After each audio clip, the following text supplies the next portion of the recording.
Good evening, everyone, and thank you for joining me for Conversations with Alan. I'm Alan Locker, the child of two Holocaust survivors. I created this series to foster honest discussions about the rise of anti-Semitism and hate, with the hope of sparking conversations that encourage us all to reflect on our role in shaping history. My goal is to inspire collective action to eradicate hate in all its forms. These conversations are even more crucial than ever as anti-Semitism continues to rise around the world.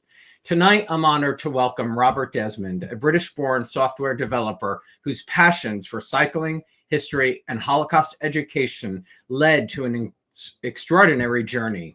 In October 2013, Robert embarked on a 25-day solo bike ride from London to Auschwitz, retracing the path of World War II liberation sites to honor the past and keep its lessons alive. The life-changing ride inspired the creation of Ride for the Living, a global initiative that connects history, resilience, and hope through a symbolic ride from Auschwitz to Krakow. During this journey, Robert developed a profound friendship with Marcel Zielinski, who as a young child of 10 walked 60 miles alone and afraid from Auschwitz-Birkenau to Krakow nearly 79 years ago. Marcel's story is a powerful reminder of the journey from darkness to light, from leaving Auschwitz scared and alone to the celebration of Jewish life's rebirth in Krakow today. Marcel's inspiring story and their friendship is now the focus of the powerful new documentary For the Living, which follows Robert and Marcel's journey. The film will be shown next week at the Miami Jewish Film Festival on Wednesday, January 15th at 8 p.m. at Oath Cinema South Beach. Joining us now from Poland, please welcome Robert Desmond to Conversations with Alan. Hey, Robert. Hi, Alan. Thanks for having me. Thank you for being here. Did I get that right? Yeah, that was a great summary. That was Okay, really good. Good. Well, after seeing the film and speaking to the film's directors, Mark Bennett and Tim Roper, I wanted to meet you. I love the creation of this ride. And as I mentioned backstage, I have, personally ridden many rides, 275 to 500 miles for AIDS when I was a bit younger. But what you're doing, I think, is truly inspiring. I'd love to start really with your passion for history and the Holocaust. Where did that first begin? Yeah, it's kind of interesting. I didn't really develop it until I actually went to Auschwitz for the first time. So in my upbringing, we kind of knew about the Holocaust. We were taught it in school, and obviously we sort of spoke about it a bit in our family, but you never really understood what had happened. It was only when I must have been about 20 or 21 that I went on a trip to Auschwitz, and I was actually dedicating like a whole day to go around a tour there and actually stand in the camp, where I realized, oh, I did not understand this at all. Like just the facts or the number 6 million, which you learn at school, that doesn't encompass the true evil that happened here. And like, this really happened, and it didn't happen so far away from my comfy life in North London. And it didn't actually happen that long ago as well. I think that was when I sort of got hooked, as they say, and wanted to learn more, and then also wanted to tell other people. That was really what came out of it, because I had this very profound experience, and I wanted to share that with other people. And I would go back and tell people, hey, you should go and visit. And lots of people, you don't want to go and be depressed. It sounds like a tough experience. But yeah, it was that first trip when I actually was standing in Auschwitz that got me. What led you there on that first trip? It was really serendipity. So a friend of mine happened to be going on a trip, or he just got back from a trip, and I said, oh, that sounds really interesting. And he's like, oh, there's another trip, let me get you signed up. And that's, yeah, it just happened through a random conversation. Could you have imagined you went there, I guess, with one idea and left with a completely different understanding of what transpired there. So now, since that trip, I've gone back many times, and even taken groups in with March of the Living for the UK delegation, and also friends and families. And one of the things that always happens is when you're touring, there's always something little that makes you question. It develops more questions, and so you almost, once you unearth something, you're like, wait, how did that happen? How did people let this happen? What happened to that person? What happened to that group of people from this country? Oh wow, there's like a thread of what happened to the Hungarian Jews, and suddenly there's more questions every time that you go and visit. It becomes overwhelming, as I'm sure you know. Well, the fact that you just said you take many different people in groups, I'm going to make it a point that at some point you take me. That would be fantastic to have you to show you around. Yeah. I definitely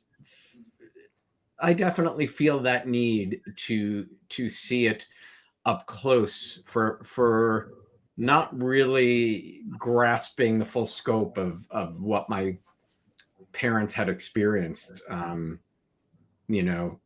losing family there, not at Auschwitz, but at different camps per se. Before you set out on your 25-day solo bike ride, you took a roots trip with your dad to Poland. What was that experience like? Yeah, so we actually sort of combined it. So my father's family, that side, are from what is now Ukraine, which was Russia. And we stopped on the way and did the Auschwitz trip on that first trip. So sort of like, if we're going to go there, we might as well sort of do all these things together. And it was very sort of humbling to realize that, again, like luck and serendipity of deciding, hey, let's get out of here and let's go. And fortunately, they went west as opposed to east. And it was, we owe a lot to that side of that family that decided to get out, and other sides is Lithuania, and everyone moved before the war, fortunately for my family. I couldn't imagine. It's such a different life in rural Ukraine than North London. Yeah, definitely. Is it that trip that led you to do the ride from London to Auschwitz? Pretty much. That was definitely the seed. It was, again, this trying to convince people, hey, you should really go and learn about this more, because I kind of knew about it, but I didn't really understand. And I'm sure there's other people. I remember one particular instance at university where I would go to Friday night dinners at the Jewish Society, and I was just on my way to go, and a friend of mine says, oh, do you want to come out for a drink with us? And I said, no, I'm going to the Jewish Society for Friday night. And they said, oh, you're Jewish? And I was like, yeah, I mean, I'm not outwardly, that's not the first thing that I say to people. And I remember she made a comment that was like, but you're so nice. And this sort of level of underlying anti-Semitism that just is in society made me realize that, okay, if I didn't understand what happened in the Holocaust, I didn't fully comprehend what happened. As a Jewish person with family who came from this part of the world, how is my friend who hasn't met a Jew before, didn't realize she'd met a Jew, how is she meant to connect to this and learn? And I almost made it sort of a mission to come back and tell as many people as I could, to try and educate as much as I could. I mean, that is really surprising, I guess, to me, astounding to me that was roughly 2012, that question, how she phrased that, to you came out of her mouth. Kind of shocking, really. Well, many worse things have happened since, even. So yes, 100%. But it still. It still astounds me. How did that ride and doing it solo change you? It actually changed me in several ways. I'd say the first thing is every day at the end of the day, I would write a sort of blog post about where I'd been and what I'd learned, and whether it was the beaches of Normandy or the Palace of Versailles or sort of the American Cemetery in Luxembourg, or even some camps like Flossenburg or Auschwitz or Theresienstadt. I would kind of reflect and share that experience. And what I found that if I wrote a relatively short blog post, a lot of my friends would actually read that. And there was almost like this, oh, what's Robert up to? What's he doing? And you could almost sneak in some education. And that made me have this realization that, it's not necessarily that people don't want to learn, it's that they're scared of this big, scary sort of Holocaust genocide topic. But if you can wedge in like a hook to get them interested in it, which I guess is the genesis for the ride as well, right? Like the ride is the hook to get you to go and sort of have the uplifting, exciting, fun experience while also commemorating what happened. Does that blog still live online? You know what? I actually took it down, or it went down earlier this year. But I am hoping to put it back up. I actually made a book out of all of the blog posts. Oh, wow. Which I have in the other room. I should have brought it here. But yeah. I mean, because I was going to say, happy to put the link up if it was up for people to read. At the end of the ride, you reconnected with the Krakow JCC, where you had gone for Shabbat dinner with your now wife. And that is where you and the JCC's executive director, Jonathan Ornstein, came up with the ride. Can you sort of describe the conversation and how the genesis of it? Yeah, so I finished the ride from London to Auschwitz. I finished on a Wednesday, I think. And then on the Friday, my wife and I went to the Jewish Community Center for Friday night dinner. And it was there that we met young members of the congregation, as well as older members who were Holocaust survivors who had somehow stayed in Krakow or stayed in Poland and were now in Krakow. And they were part of this community that was new because there hadn't been anything under the Soviet occupation. And they were now allowed to be Jewish, be like outwardly Jewish. And it was just so moving to me. I became sort of fascinated with and enamored by the whole community there. And very good friends with Jonathan and Justin and Rabbi Avi. And we were sitting around one day and I say Jonathan came up with the idea, but he says that I did, but this idea that the ride should not end in Auschwitz. The story of the Jewish people doesn't end there. It continues, we have life today and we have to continue to live. And that's what the JCC is. We're not forgetting about the past, definitely not, but we also have to bring back sort of a focus on today. And he said, what if we continued the ride from Auschwitz to the JCC and then we put two and two together slowly, and that first year we actually decided we would raise money for the Holocaust survivors to go on a trip to Israel, many of whom hadn't traveled abroad before. And there were 15 of us, and we raised about $40,000, and it was a very special, it was a very special first ride. Wow. And this was you on the first ride, correct? That was when I just arrived after those 25 days. Wow. From London to Auschwitz. Yes. Yeah. Incredible. An incredible journey. How long have you now been living in Poland? So I have been here basically pretty much non-stop since that ride. We did go back to London for a few years, but now, I've been here basically 12, 13 years, I think. Wow. And what is Jewish life? How would you describe Jewish life there? So Jewish life is small. It's definitely not what it once was, but it's powerful, right? It's particularly with, I mentioned the JCC community in Krakow, the Holocaust survivors were able to sing sort of Yiddish songs that weren't sung in that community for 70 years. And to hear those tunes and to hear sort of many of the survivors remember these songs and repeat them is something very powerful that's so close to Auschwitz. Wow. Did you grow up religious in London? I grew up I grew up in liberal Judaism, which I think is referred to as Reform in America, maybe. Okay. So I'm Jewish, as they say. I don't keep kosher, but I'm very fond of the community, and I'm very fond of discussing teachings and yeah. Yeah, I would probably, consider myself similar. I have always wished I learned more. I think, I told you backstage, not growing up in a Jewish community, or, most of my friends went to church. I think it made me miss out on embracing it more.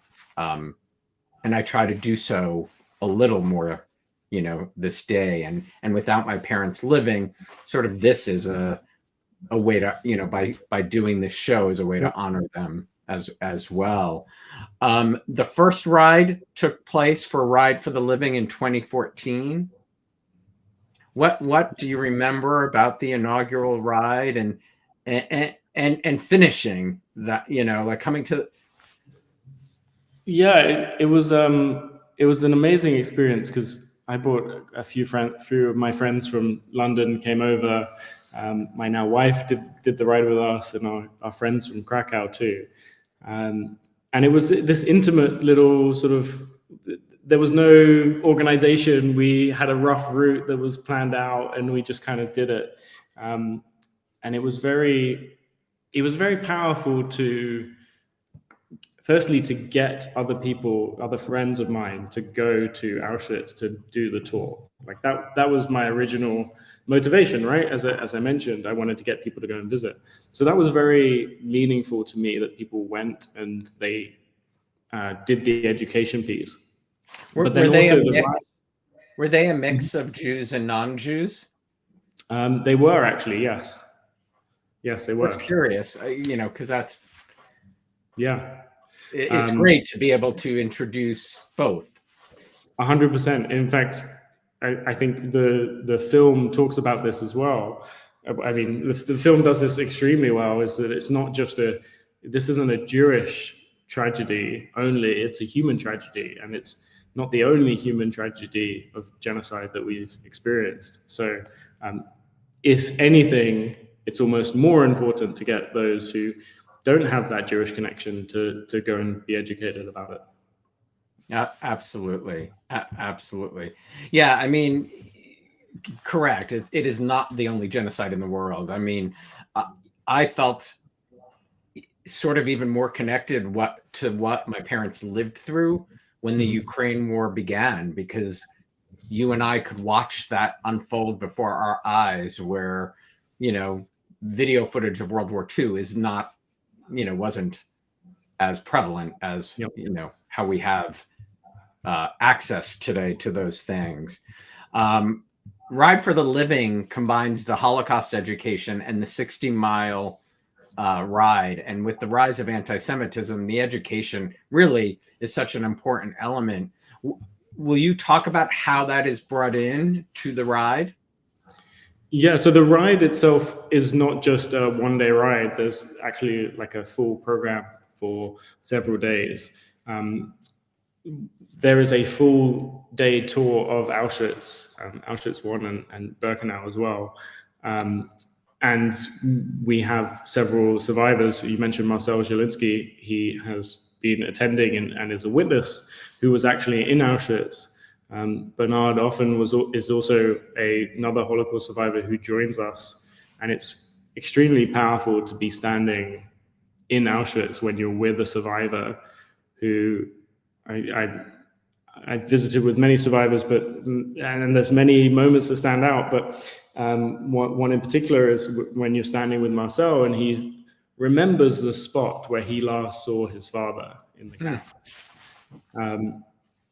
The personal story, the personal connection makes it so much more like powerful and real that you just can't get from reading a book or just hearing or reading a history book.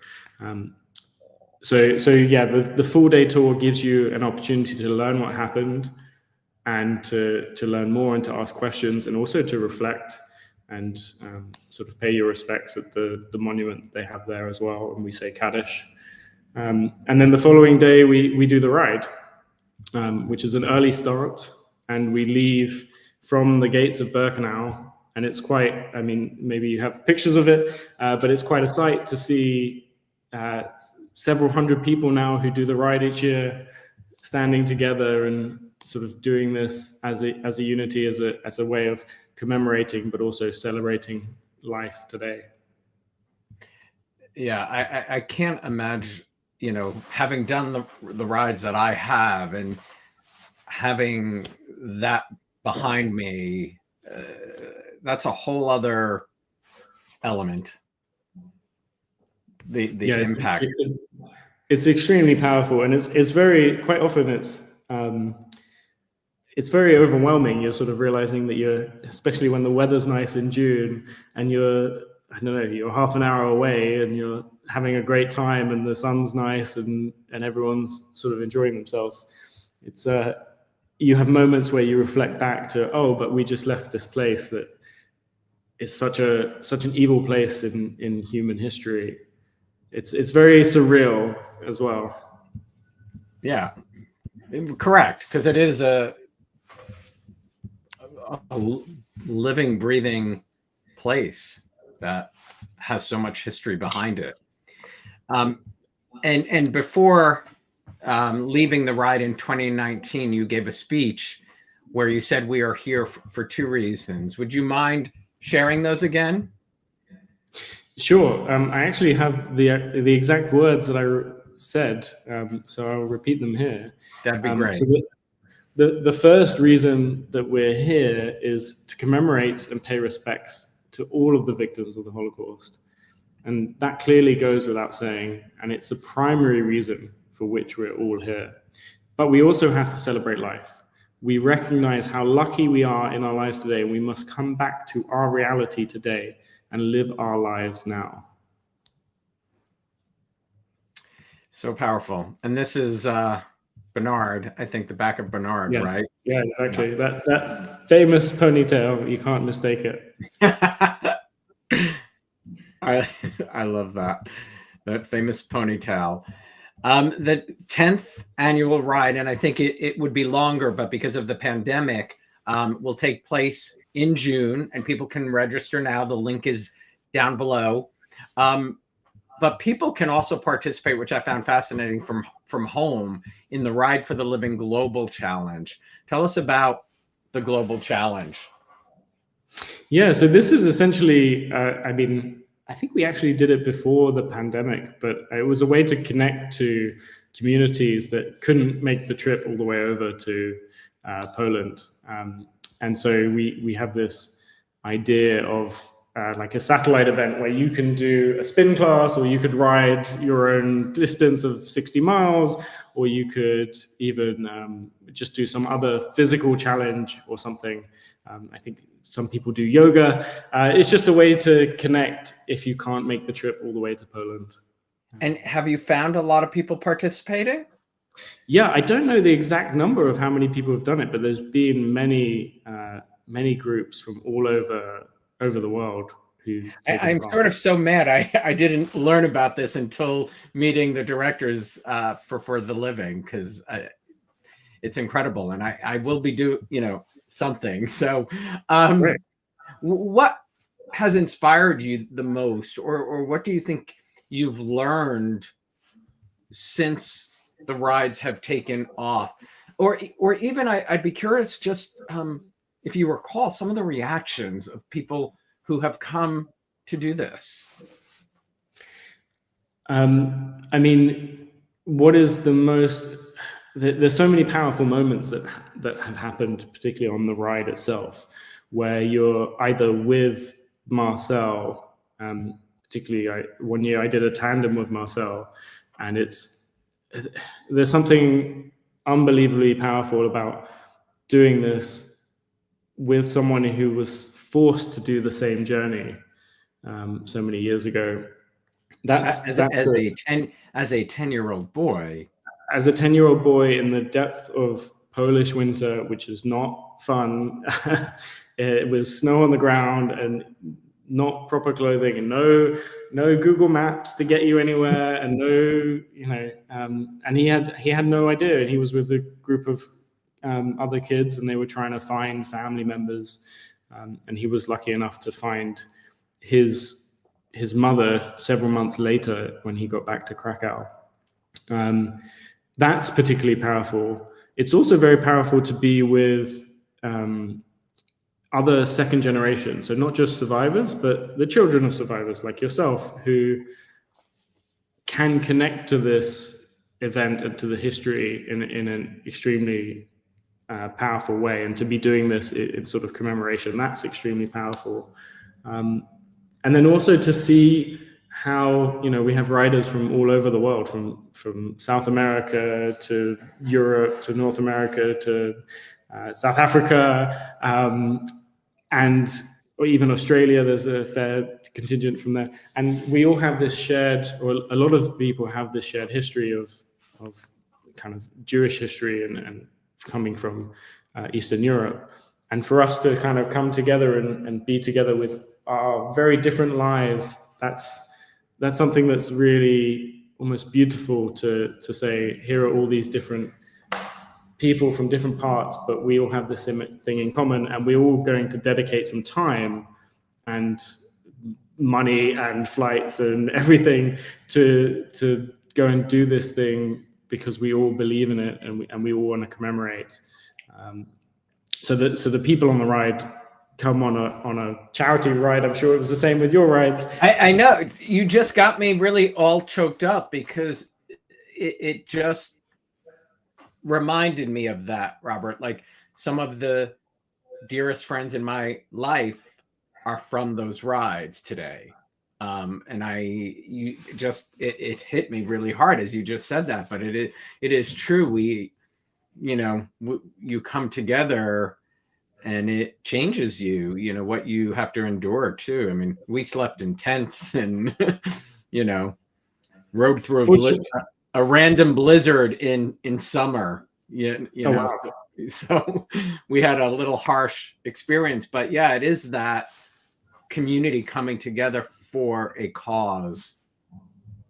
And what's also nice about a bike ride as well is you get to meet so many different people, because I'm sure you had this on your bike rides. Like, not everyone goes at the same pace. So you stop or you ride next to someone for a couple of miles, you talk about their history, and then it just moves, and you go and talk to someone else, and you build another friendship. And it's very powerful. It's very, same as you. I've got many friends, many lifelong friends that I will be friends with forever, who I made on that ride. Yeah. Well, speaking of one of them, Marcel Zielinski, who you met in 2015, how did Marcel get involved? What made you first of all, your friendship is such a beautiful part of the documentary. I mean, hands down, it is so special. Talk about that friendship. Yeah, when we started it, we never expected to have a Holocaust survivor. And obviously we didn't know about Marcel before we started. It was after that first ride where we had 15 people, we said, let's do it again and open it up and try and get more people along. And I think we got a call from someone in Canada, and we were like, wow, we've reached someone in Canada. This was on the second ride when we were expecting maybe, 20 people or something. We're like, oh, we've met someone from Canada who's going to come. And turns out he's a survivor from Auschwitz, and he was a boy in Auschwitz he's also a keen cyclist, and he's gonna join the ride together to retrace his steps, which he was liberated from. And he's not only just going to do the ride with us, which is already like, wow, this is fantastic and amazing. But he's going to come with his son, and his wife is also going to join, and his son's going to join, and his granddaughters are going to ride with us too. Like, there's something that was, I immediately fell in love with Marcel before I'd even met him. He'd done I think he'd done a little newspaper article. A local paper in Montreal had interviewed him, and they made a little video of him. And I was just, before I'd even spoken to him, I knew there was this strong connection that I felt. And when we met, the first time we hugged, it was actually outside of Auschwitz on the day of the ride. I think it was the morning of the ride. And we just stood there hugging for like, it must have been 10 minutes. We'd spoken on the phone, but it was our first meeting. Yeah, there he is. That was at the end of the 2016 ride. I think that must have been the year we did a tandem together. And I said this in the documentary as well. He's like this long lost brother. And even though there's a couple of generations between us, we feel, we're kindred spirits. We both have this shared passion of cycling. Fortunately, we have this connection through Auschwitz, but this is where we are, and we want to do the ride and celebrate life today. I mean, that, when you think of the darkness, I mean, that really is the light that comes out of that tragedy. And it also is, what is it, 75 years or so after the war when you two came together, yep. Or roughly in 70 something. Really, that's something. What was it like riding with him? It's really interesting because the first time we rode, in fact, it was even on the tour, lots of the people, the attendees of the trip wanted to come up and ask him questions. And when you're riding with him, you want to ask him questions of like, what was it like? Tell me your story. We want to know firsthand from your experience what actually happened. And what was really interesting, and it's happened, I don't know about your parents, but many survivors didn't talk for many, many years about what had happened. And Marcel was no different. He hadn't really spoken about it. And so some survivors might have like a polished story that they've told thousands of times. And this was really one of the first times that he actually spoken about his experience. And you could see the connection that he still had, as you said, 75 years later, to that memory of his father, the last place that he saw him.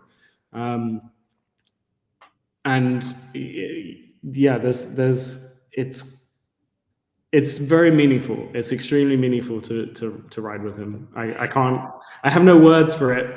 I can imagine. And I always knew my parents were Holocaust survivors. My mother last saw her father at a work camp, mm-hmm. and we have a picture of him at that work camp. Wow. But it was after Schindler's List that my sister and I convinced them to do the Shoah Foundation. And even then, I mean, they were interviewed by a stranger, basically, yeah. who comes to the house. And we learned a lot, but you could still see, and that was 1994-ish, yeah. how difficult it was for them to speak about what had happened. So long after. This is why it's so important. I mean, especially now, there are some certainties in life, and at some point in the future, there won't be any survivors left to tell their story directly. And we are at a stage now where we have survivors who we can get testimony from still, and we should take advantage of that as as much as we can and to learn as much as we can. I don't know what's going to happen in the future when it's other educators and second generation. There's less of a direct connection, and I think it's extremely important that we continue this, exactly what you're doing, this education piece, because otherwise the world needs people like us who are going to try to get the word out, try to explain what happened so that we can try to prevent these things from happening again.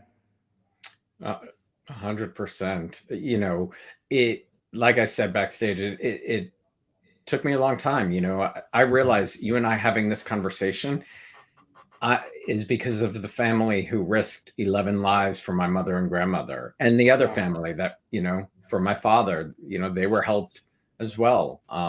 I don't know them as well. I am still very connected to the family that helped my mother and grandmother. They are still a part of my life, which is amazing, and will be forever their family. What have you learned through your friendship with Marcel about the impact the Holocaust had on him? I mean, one of the most powerful things that I've seen from Marcel directly is that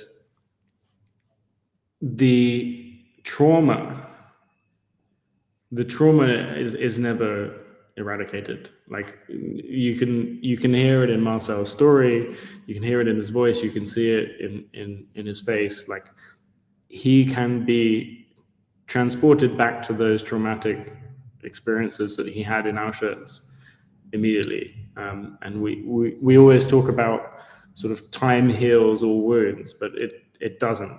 And no, it does not. You know, I wanted to speak up in 2017 about what both of my parents were gone in 2017, but after the Charlottesville, Virginia, I don't know if you recall that incident, and seeing for myself those visuals of the men holding tiki torches and, you know, shouting, "Jews will not replace us."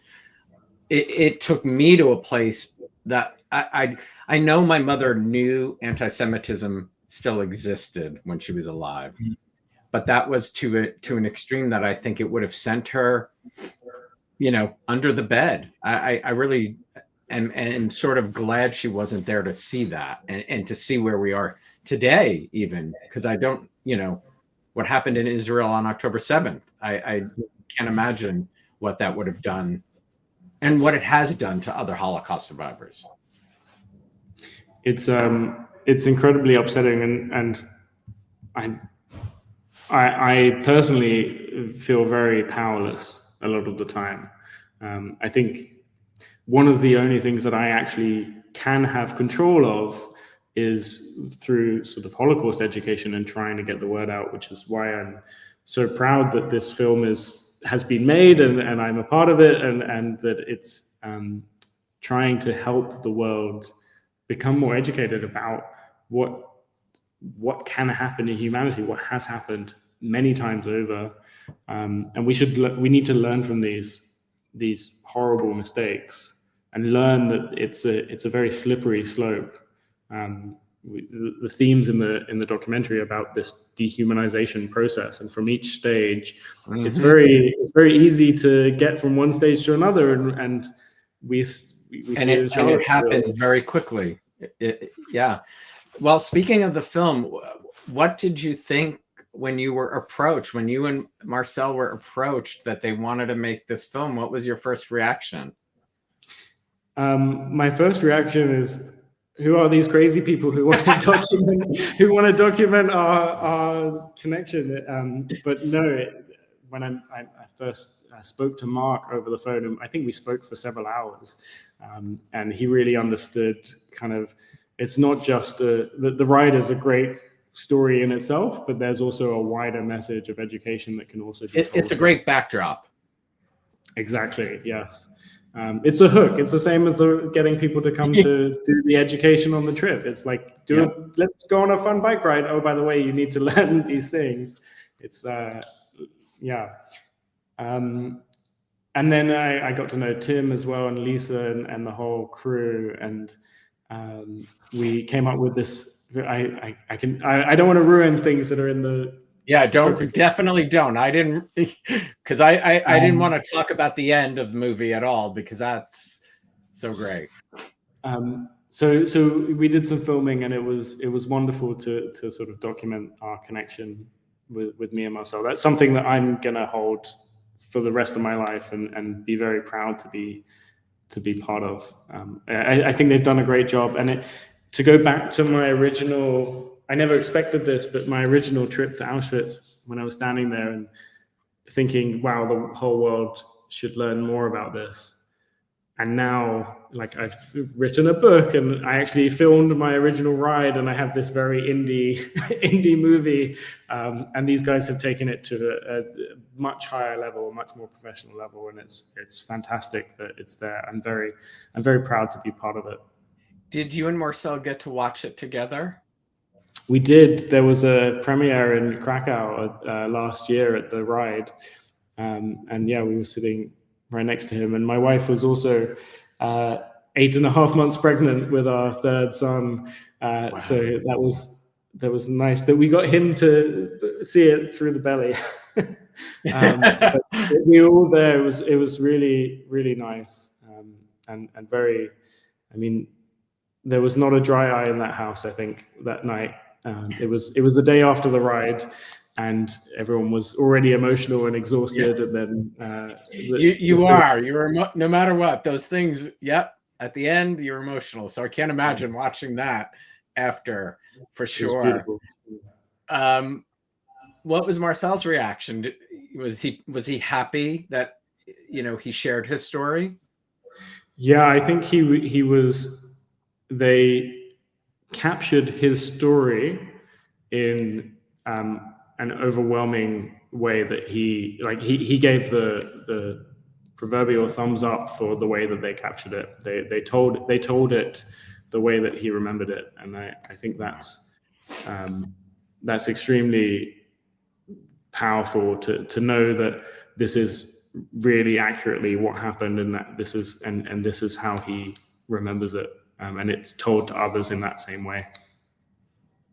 And that's how we educate. It's the truth of the story. Marcel turned 90 last September. How's he doing? He's doing well. He's now back in Israel with not just his son and his granddaughters, but also his great-grandchildren. He's got 3 great-grandchildren now, which is amazing. I'm not sure they're old enough to ride yet. I think they're a couple of years. The oldest is two or three maybe now. But yeah, no, it's very. He's doing okay. Obviously, Israel is a tough place to be these days. But as always, Marcel is in high spirits. Wow. Yeah. That to me, I would feel like that would be a scary place in the climate it is for him. Because it must bring back some memories. It's really interesting. He's and I found this with a lot of Holocaust survivors. They're often quite calm or forgiving or empathetic even themselves. I think they in particular have learned a lot of life, and they've experienced a lot of life. And Marcel is extremely mature, and he's very insightful about the whole thing. He's very balanced, and yeah. Wow. You said the book. Are you releasing the book, or is it out already? I printed a few hundred copies for myself and my friends, but I will make sure that I send you one. You should definitely, make it available. Absolutely. Yeah. On the ride's site. Yeah, maybe as part of especially as part of this documentary coming out, we could. Yeah, correct. You get a lot of exposure. So for anyone watching, Robert, who might, hear 60 miles and are feeling scared or intimidated, what would you say to them to get them to join Ride for the Living? There's lots of things I could say. I could say, don't worry, firstly, 60 miles is not a huge long way. With a bit of training, you could definitely do that. And even if you can't do the ride, you can still come and do the educational piece and maybe even ride the first 100 meters or a few miles if you like. There's a support vehicle to come and help any stragglers. It's all very well organized now, not like the first year where we got lost a few times. So it's a very powerful event, and yeah, come along to Krakow and experience Ride for the Living. Well, Robert, thank you so much for doing this. The film For the Living has a screening next Wednesday evening at the Miami Jewish Film Festival at the O Cinema South Beach. The link is down below for both For the Ride, Ride for the Living, For the Living documentary, Ride for the Living, The Ride, and the Miami Jewish Film Festival. Such a pleasure to meet you. And you and I are going to stay in touch, because I would love to have you share your knowledge if I can ever get over there to experience it. It's so important. Very nice to meet you, Alan. Thank you. And thank you for doing this. Well, I appreciate it. I truly thank you for creating this and continuing to, speak up, because I think, there are many other Jewish individuals who are scared to speak up, truly, because of what is going on in the world. I have a Holocaust survivor in my family who's in her 90s, and she sort of gets very nervous every time I post something, and worries for me. But knowing that I would not be here without all of the other people who risked their lives, and knowing that, how far my parents came from that place, it's something I have to do. I proudly wear my chai, Right. So. Yeah, 100%. We've got to do it. We definitely do. Thank you again for being here. Thanks, Alan. Cheers. Cheers. Thanks, everybody. Thank you to Robert Desmond for joining us from Poland today and for creating Ride for the Living. For more information on the ride, go to ridefortheliving.org. The next ride takes place June 25th through June 29th. And for more information on the documentary, please visit forthelivingmovie.com. And then don't forget, remember, if you're in Miami, the screening is on January 15th. As I leave you tonight, remember, we all have choices to make in life. Speak up, do the hard things, and let's all fight hate for good. I truly believe conversations like this can change the world around us. War is certainly not the answer. Feel free to share this episode or any of these episodes with your friends and family. And until the next conversation, please stay safe.